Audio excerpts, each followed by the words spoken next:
Good afternoon, class. We are looking at Module 1, covering chapters 1 and 2. Here's chapter 1, the second part, and also complex numbers, quadratic functions. So first, the square root property or principle says if x squared is a, where a is a real number, then x is plus minus squared.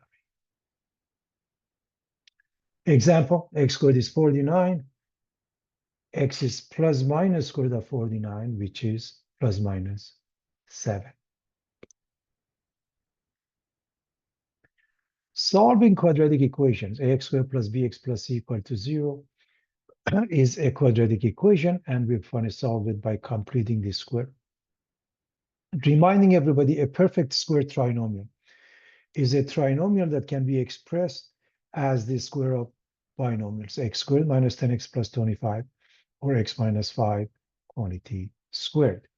Note that in every perfect square trinomial, the constant term, namely 25 in this example, is the square of 1/2 the coefficient of the x term. So if you divide negative 10 by 2, you get negative 5 squared, you get 25. So b over 2a quantity squared. So number 1, write it as x squared plus bx equals c. So that means move the constant. And then add b over 2 quantity squared to both sides. The left side becomes x plus b over 2 quantity squared. And the right side, you're adding that number and simplify and solve by the square root principle that was discussed here. If by any chance x squared has a number in front of it, a, you divide by it. Now, the quadratic formula, which actually is proved through completing the square, ax squared plus bx plus c equal to 0, results in x being minus b, plus minus the square root of b squared minus 4ac over 2a. Now, the piece under the square root, b squared minus 4ac is called the discriminant because it gives us a lot of information. If it's positive, b squared minus 4ac is positive, there are two distinct real solutions. The solutions will be rational if the discriminant is a perfect square and irrational otherwise. If b squared minus 4ac is 0, we have one real solution, which is rational. And if it's less than 0, no real solutions. In essence, we have two complex solutions. And if b squared minus 4ac is a perfect square number, then ax squared plus bx plus c can be factors. So this is the synopsis of dealing with this concept, everybody. And now let's start with a simple example. We are going to solve this by completing the square. By the way, you don't have to use completing the square unless you're asked. So first, you want a to be 1, it is. You move the 7. Then you notice b is number 6. Divided by 2. 3 squared becomes 9. Add 9 to both sides. The left side it'll be always the variable, which is x, plus b over 2, including its sign. If it's positive, positive. If it's negative, negative. And the right side, just add up two numbers. Using the square root property, x plus 3 quantity squared equals 2 results in x plus 3 being plus minus square root of 2. You move the 3, and x becomes minus 3 plus minus the square root of 2. As always, you can check by putting this into, there are two answers, remember that, by putting it in the original equation. What you're looking at is an exact answer. If you put this in a calculator, square root of 2 is almost 1.41, then it becomes an approximation. 2z squared minus 7z minus 4 equals 0. Step 1, move the negative 4. Step 2, make a 2. That means you divide everything by 2.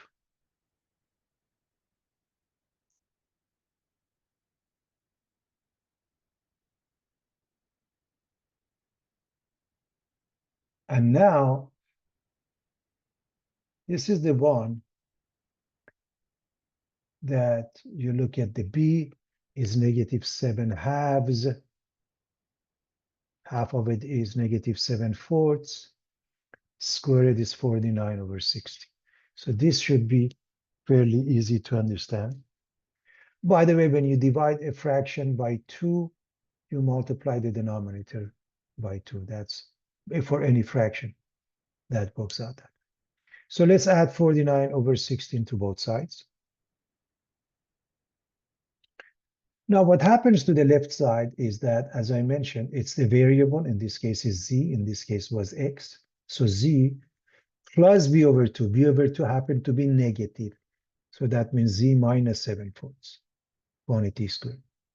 On the right side, 2 times 16, 32 plus 49 is 81/16. I'm assuming we have no problem adding a whole number to a fraction. 2 times 16 plus 49.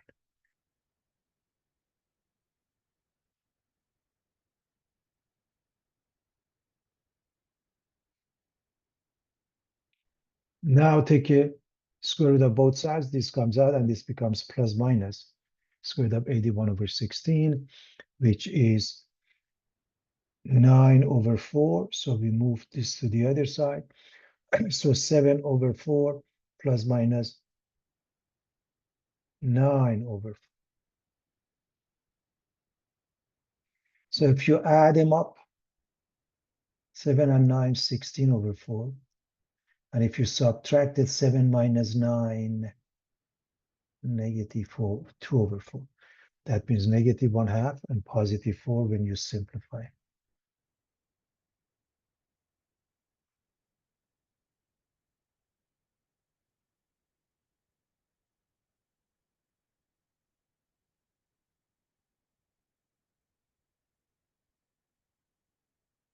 Solve by the quadratic formula. 2x squared plus 4x equals 5. To do so, you have to put it in standard form by moving the 5 and making it negative on the left side. Now, following that, a is 2, b is 4, c is -5.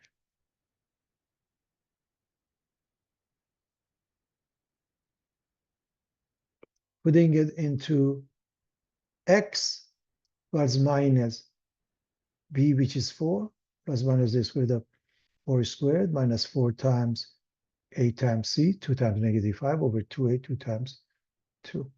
And you need to simplify that. So this is 16, and this is plus 8 times 5, 40, because negative times negative. So you have 56. 56 is the product of 4 and 14. 4 comes out as 2. 14 remains. Factor the 2 out.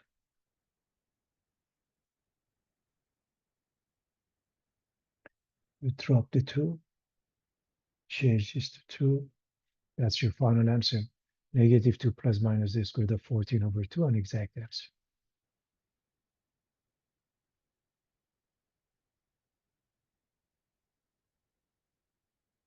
Seven x squared plus 4x plus 3 is in standard form, where a is 7, b is 4.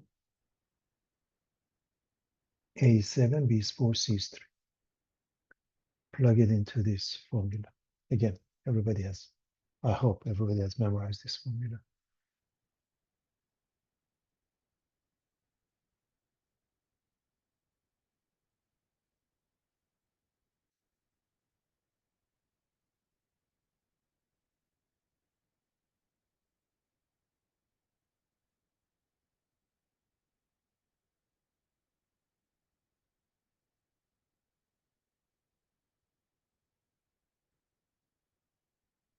Sixteen.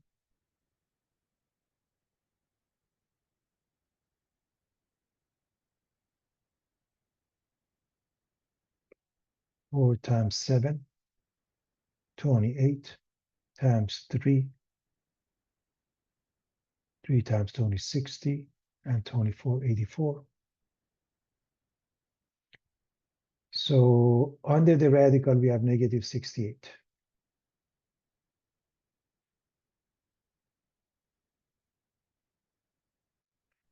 Which is the product of a negative number and 4 and 70.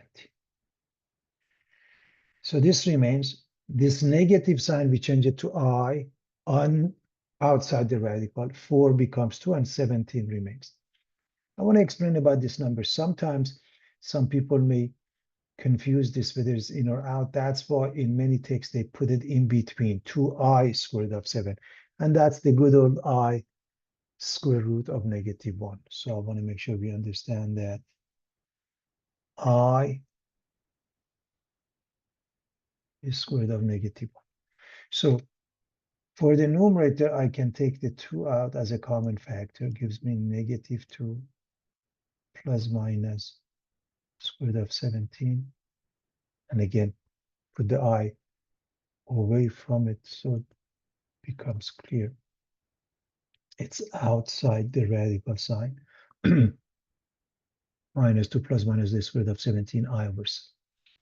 Again, if it's clear, so be it, that if not, you have to separate them in the following manner. If you go with A plus BI, negative 2 over 7 is A, plus minus square root of 17 over 7 is I. In other words, you could rewrite it as negative 2 over 7 plus square root of 17 over 7 I. So it becomes clear the form of A plus BI complex number, what we have.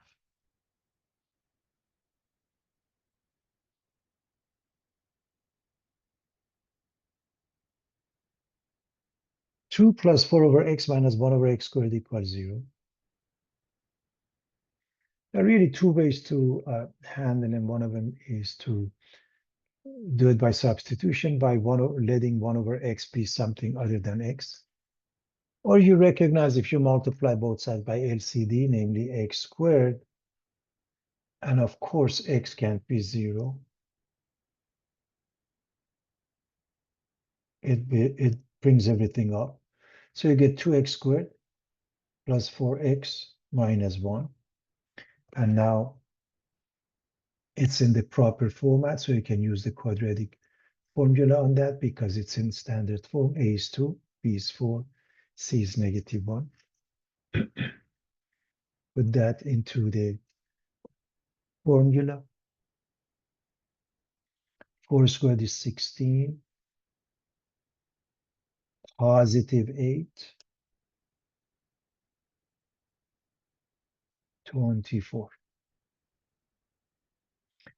24 is the product of 4 and 6. 4 comes out. And we factor out the 2, negative 2 plus minus the square root of 6. It's important to see that you can't say that I'm going to drop these two. That's not how it works. You're dealing with two pieces. You can, if you make up two fractions, you see that doesn't work that way. And so 2 goes away, 4 changes to 2. And again, this is good. If you separate them, you get minus 2 over 2 plus minus square root of 6 over 2. And this is negative 1. So, and I've done this because I've seen many times that students cancel those and put a negative 1 here, which is a wrong process.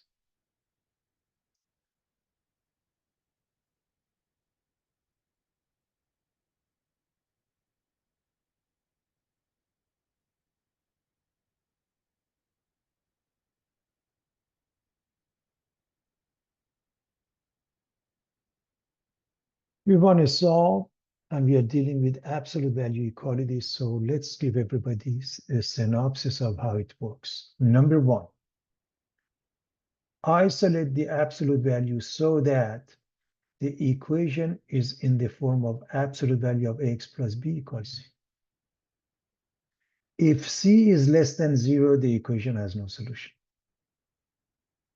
If C is larger than 0, proceed to step 2 and 3. By the way, if it's equal to 0, then you set this one equal to 0 and you solve. Separate the absolute value into two equations, x plus b equals c and x plus b equals negative c, and solve both equations. This one is already isolated. So we move to this step and we say 4x minus 7 is plus minus 5. You can write two equations or two equations together in this format. This really contains two equations. One is 4x minus 7 equals 5. One is 4x minus 7 equals negative 5. We move this.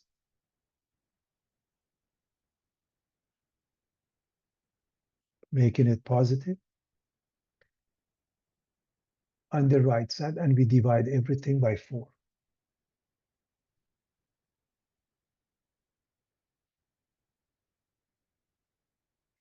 So either 7 plus 5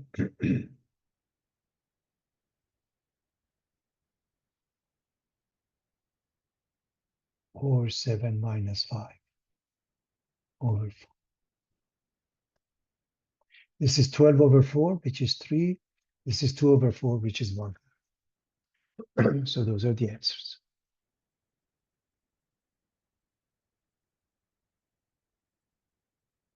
Now, what's the difference between A and B? A was ready to move on. We were dealing with an absolute value that was isolated, but this is not, so you can't move to the next step. The very first one is to move the 1. Subtract 1 from both sides. Now that it's isolated, you make up two equations. 2x minus 5 is plus minus 2. It is extremely important to make this step first before you separate them into two equations. You're going to move the negative 5. So either 5 and divide by 2.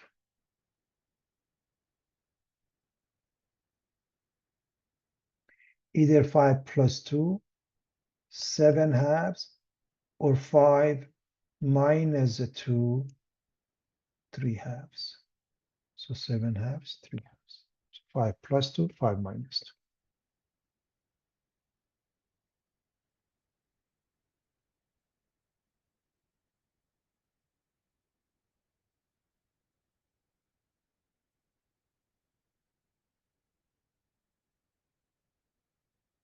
So that's how the equality works. What about inequality? Solve each inequality.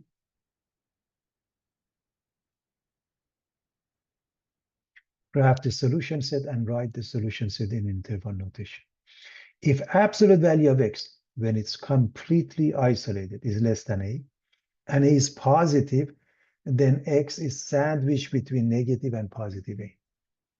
This is completely isolated. There is nothing left to do, so we follow this methodology. We sandwich it between negative and positive 7. So the next step is to move the 3.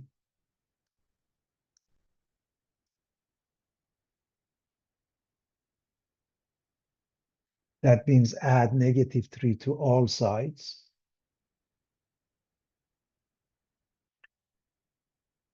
So 2x is between negative 10 and 4.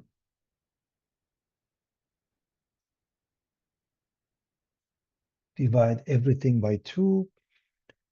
And x is between negative 5 and 2. This is the inequality form. The interval notation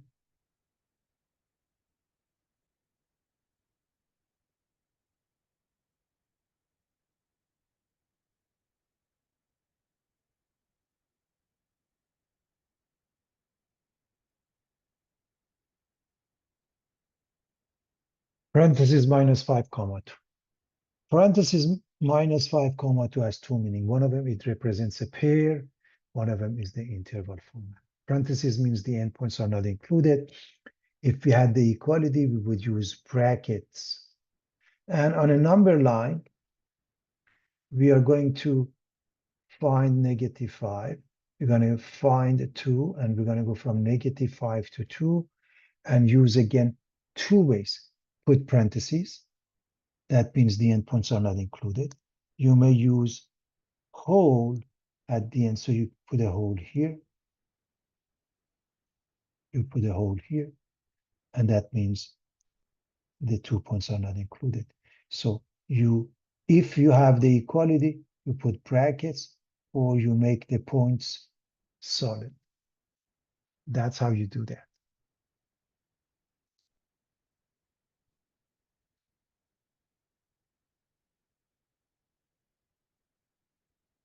So it's pretty straightforward, everybody.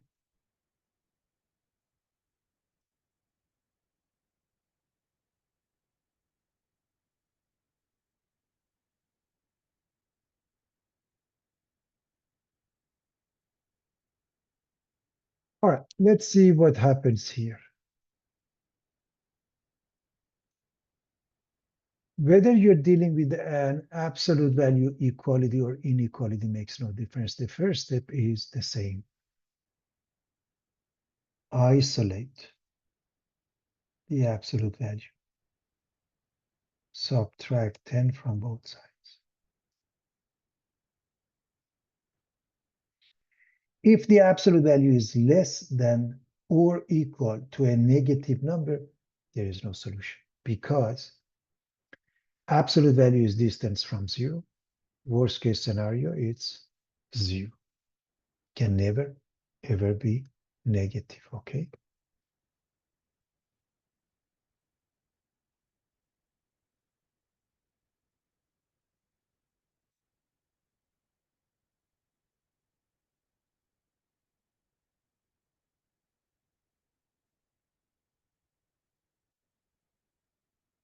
We want to solve the following inequality. 2 times this times the absolute value of 3x minus 1 plus 3 is larger than or equal to 13.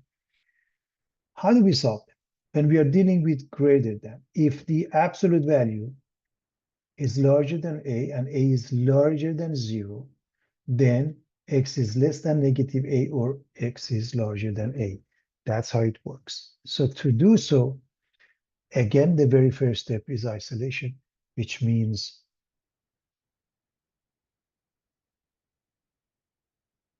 we are going to subtract 3 from both sides. First,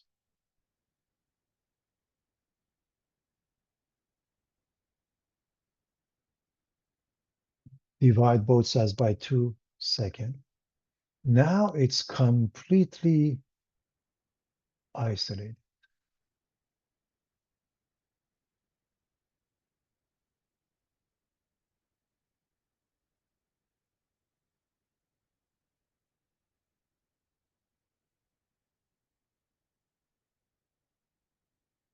So we make up two inequalities, everybody.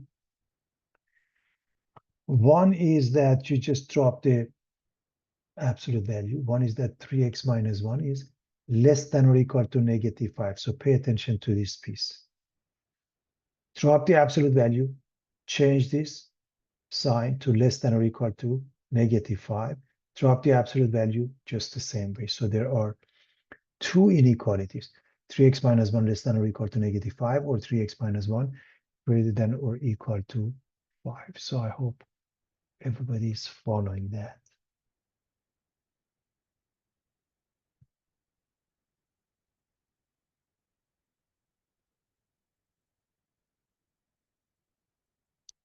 So in both cases, we are going to solve for x. That means we are going to move this and add 1 to both sides in both cases. So the first one becomes 3x less than or equal to -4, and the next one becomes 3x larger than or equal to 6. The next step is to divide both sides by 3.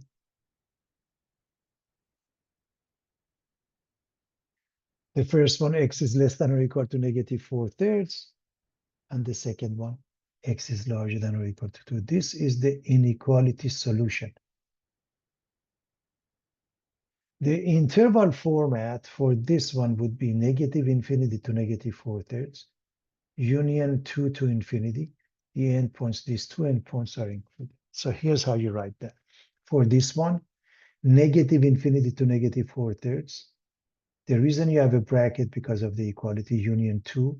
Again, the reason you have a bracket because 2 is included, 2 to infinity. Negative infinity and positive infinity, you should always put parentheses because they are concepts. So for a number line, you look at negative 4/3, which is negative 1 and 1/3, so somewhere here and to the left. And for this one, 2 to the right. And again, you can use brackets for that.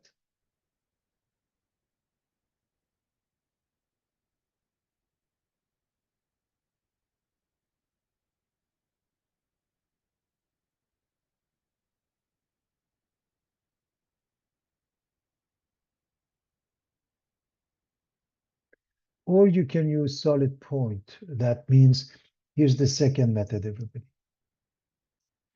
You can put it solid point at negative 4/3, highlight to the left, solid point at 2, highlight to the right. That's another way of doing that, okay?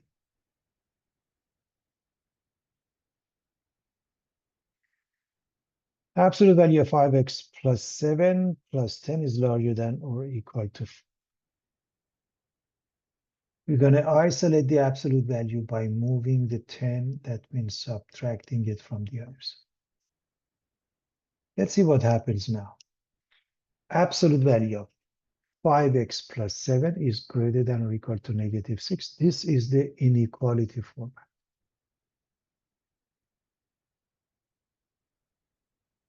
What does it mean? Think about it. Absolute value of something is larger than or equal to a negative number. It doesn't matter, negative 1, negative 2, or negative 3.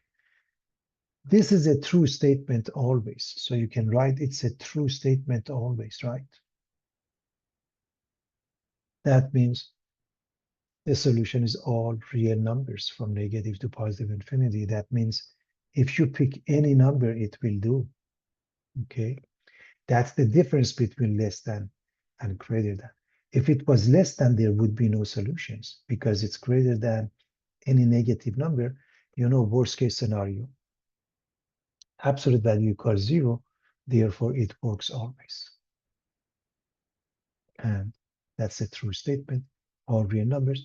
If you were to go with a number line, you would highlight the entire number. That's what happens, okay?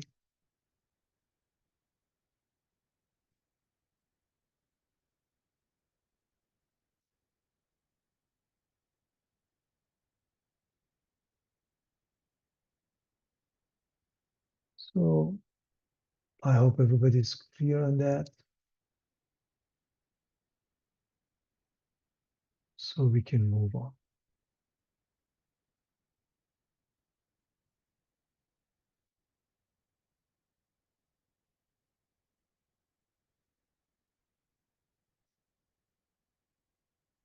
Okay. Solve and check. As we did with the absolute value, the first step is isolation. That means we're going to move the 7. Whenever we are dealing with a root function. Then we raise both sides to an appropriate exponent. This one is the square root, so we are going to raise it to the power of 2 to take it out. That means we do it to both sides.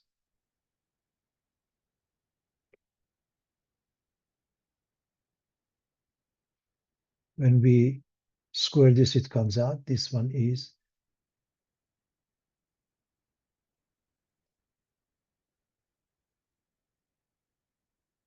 following the identity a plus b quantity squared is a squared plus 2ab plus b squared. I'm assuming everybody knows that. So the left side comes out, the right side x squared plus 2 times this times that. That means minus 14x. Let me just actually put a negative here. That means negative. And 49. We're going to move everything to one side because x squared here has a positive sign on the right. We're going to move everything to the right. It becomes minus 2x minus 1. So we have x squared minus 16x plus 48. We want two numbers. The product is negative 48 and the sum is negative 16, negative 4, negative 12. X is either 4 or 12.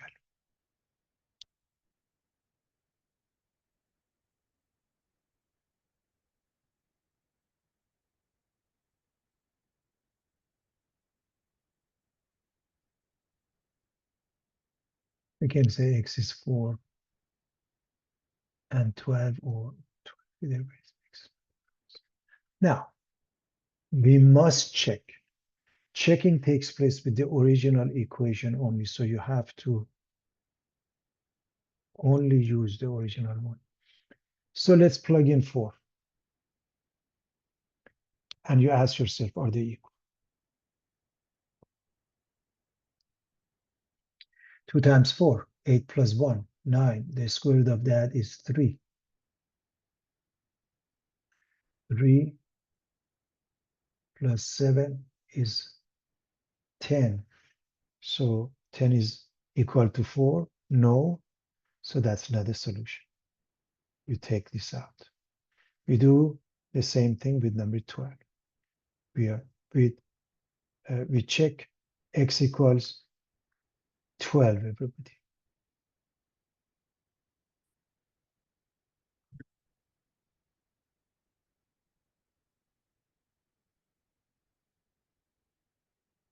When we plug in, we get 2 times 12, 24 and 1 is 25. 25 comes out as 5 plus 7. Yes, it's 12. That works. We are done. We just showed that it does work.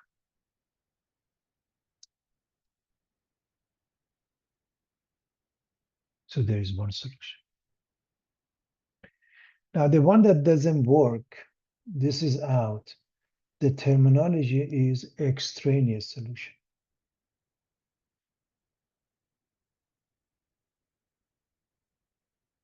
Because it's extra. It happened to work out just because we went through the process, but it's not a real solution.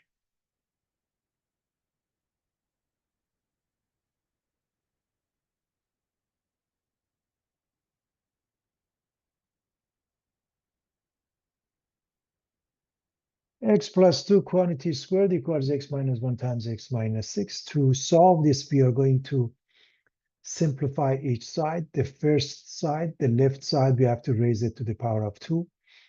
It becomes x squared plus 2 times the first times the last 4x plus 4. We multiply these two, we get x squared. And this last two is plus 6, but I want to show you, you have to do the middle term, everybody. That means this one is minus 6x. This one is minus x, and that's minus 7x. That's how you do that. Now we bring everything to the same side. We notice we can just get rid of the x squared. And this one, we move it this way. This one, we move it this way. 11x is 2, and x is 2 over 11. You can, as always, check.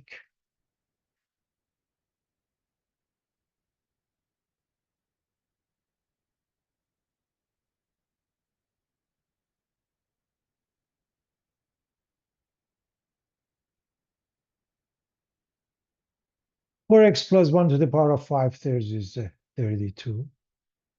So one way to do that This is the exponent, and we can make it into 1 by multiplying by its reciprocal. So we raise both sides to the power of the reciprocal of 5/3, which is 3/5. So the left side, the product of these two is 1, and it becomes 4x plus 1. The right side is 32 to the power of 3/5. And that means the fifth root of 32 to the power of 3. The denominator becomes the index, everybody. And I hope you know that the fifth root of 32 is 2, and 2 cubed is 8. And so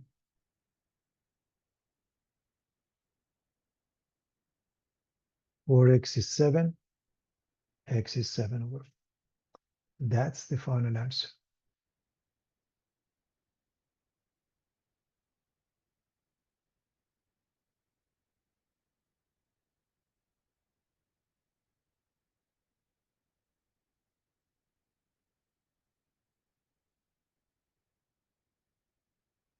Two times 3x minus 4 quantity squared plus 3x minus 4 minus 1 equal to 0. We can simplify and solve, but it is better to do this substitution. By that, I mean you let 3x minus 4 be something other than x. You can use y, z, m, anything you like. So this, if this is y, this is y squared. So 2y squared plus y minus 1. It's a simple factoring. 2 is a prime number. You choose to be 2y and y. And since this is -1, you have to go with 1 and -1. 1 is positive, 1 is negative. What you should check, do you put the 1 here or here? -1 here or here?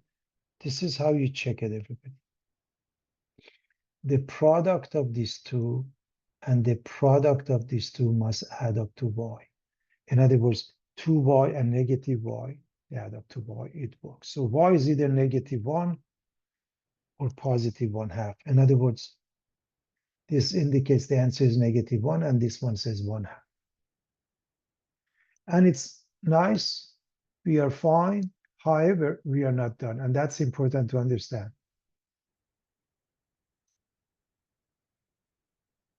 Because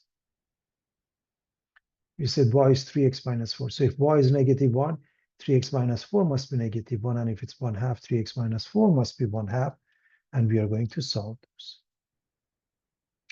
So to solve those, the first one, for example, we move this. So 3x is 3, and x becomes 1.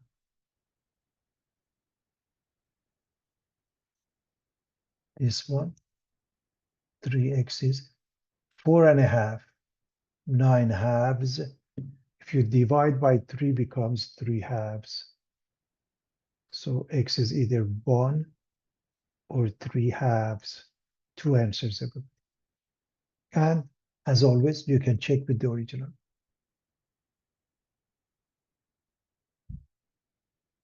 What about part B? We do the same thing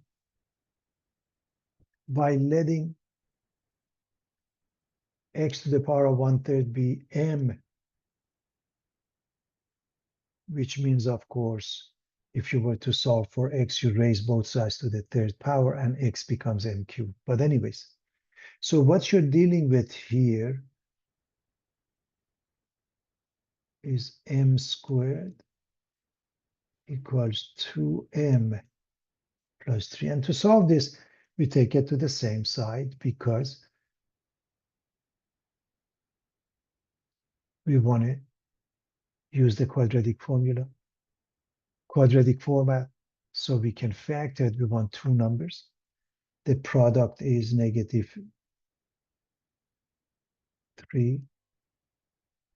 and the sum is -2, which means -3 and +1. So m is either 3 or -1. So there are two answers for m, but that's not what we want to solve for. We want to solve for x. If x to the power of 1/3 is m, again, I'll show you if I raise this to the power of 3, everybody,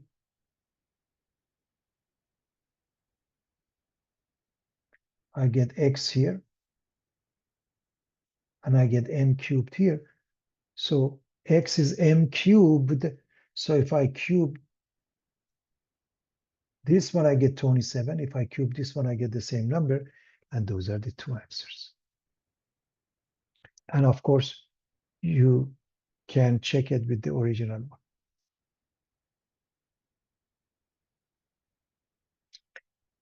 I'm going to check one of them. For example, 27. If I want to check it with the original one, let me erase everything first. So I'm going to check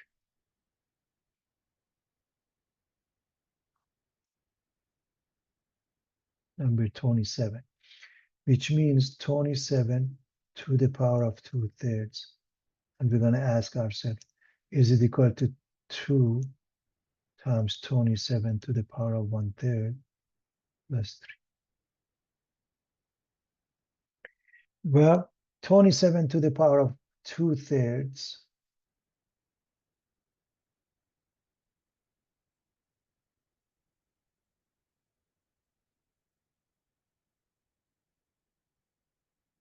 means cube root of 27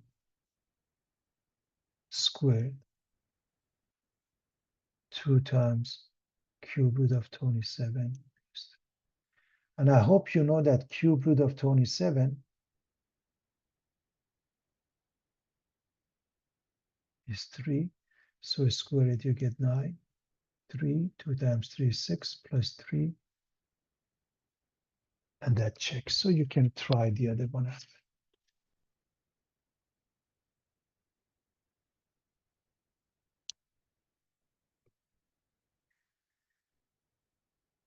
R to the power 4 minus 8r squared equals -15. I'm going to move this. Now, you can do the same methodology by substitution, but perhaps this is easy enough to see that r to the power of 4 is r squared times r squared. So if you start with that,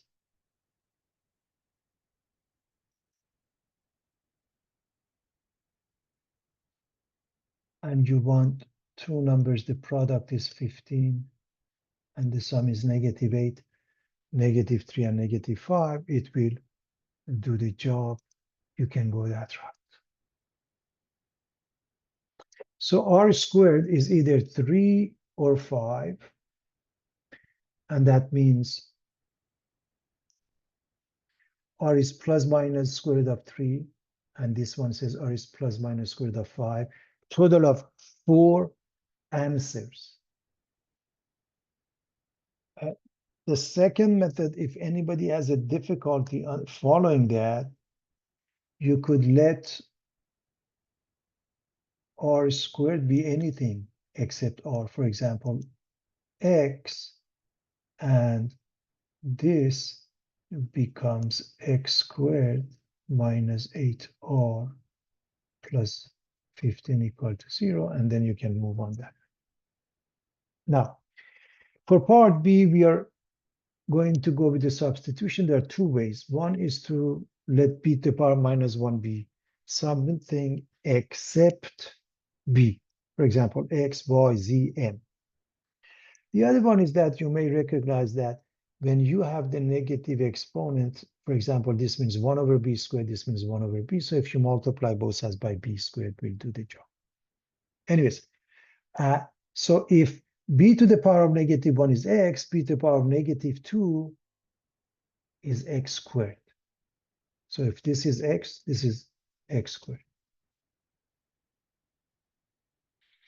This is one, it makes it easy. All you have to do, just play with number 6. In other words, do this, everybody.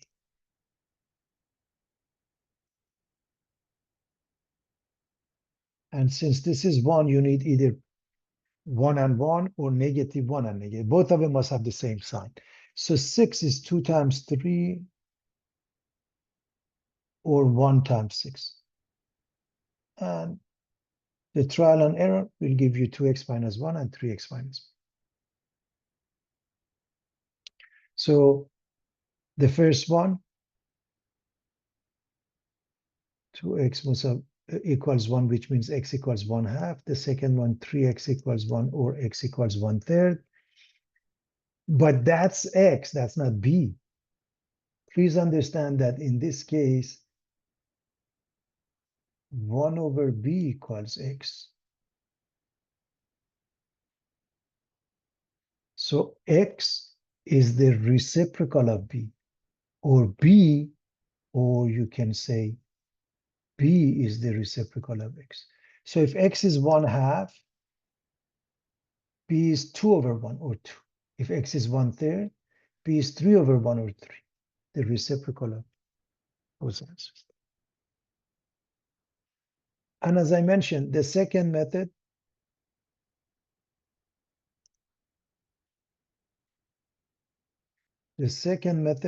you can multiply both sides by b squared and you get 6 minus 5b plus b squared equals 0 and so on.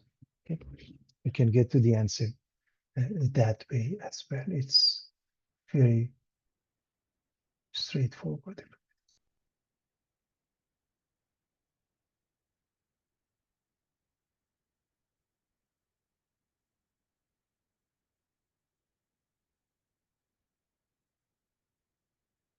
So 2 ways.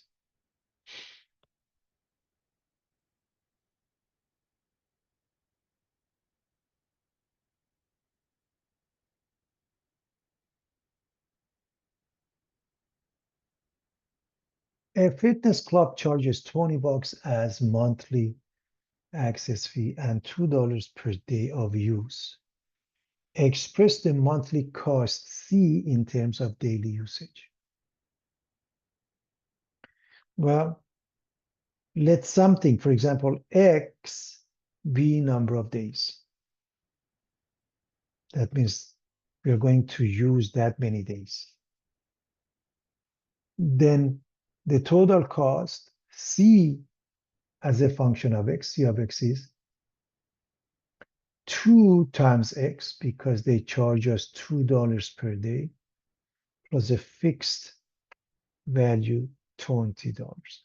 It's important to understand the meaning of each. In essence, this is the slope. Okay. The change which takes place per day. Every day adds $2. This is a fixed cost. The y-intercept, which is now the c-intercept.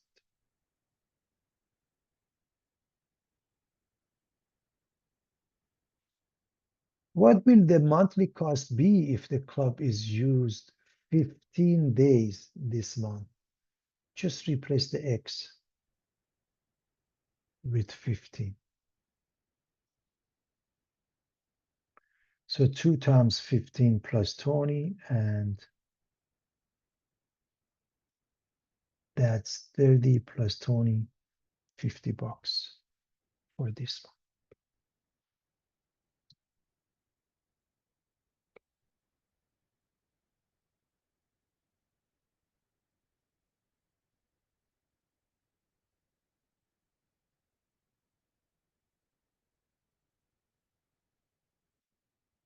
It's pretty straightforward, everybody. A linear function.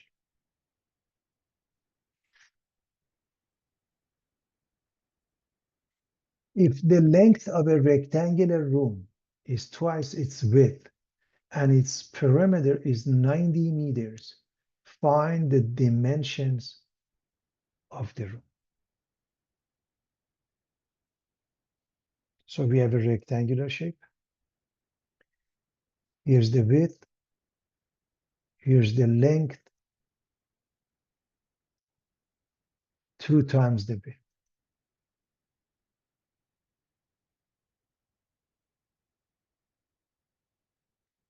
So L is 2 times the width, and we know the perimeter is 2L plus 2W for any rectangular shape, and that's equal to 90. As far as the P is concerned, class, the formulas are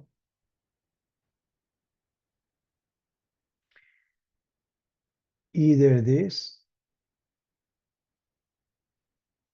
or P is 2 times the length plus the width. You can, in essence, we are factoring the two out. So into this formula, we are going to replace the L by 2W to make it a function of one variable, namely W.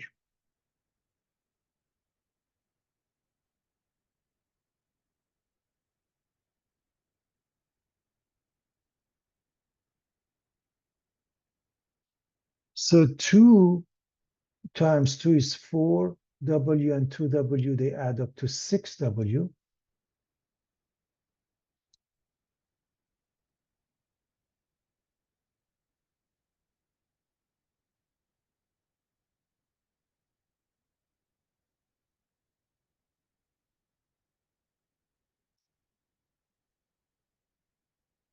We divide both sides by 6, and the width becomes 15. You always use the proper units. 15 meters. The length, 2 times 15, 30 meters. And that's the final answer. To check, all you have to do,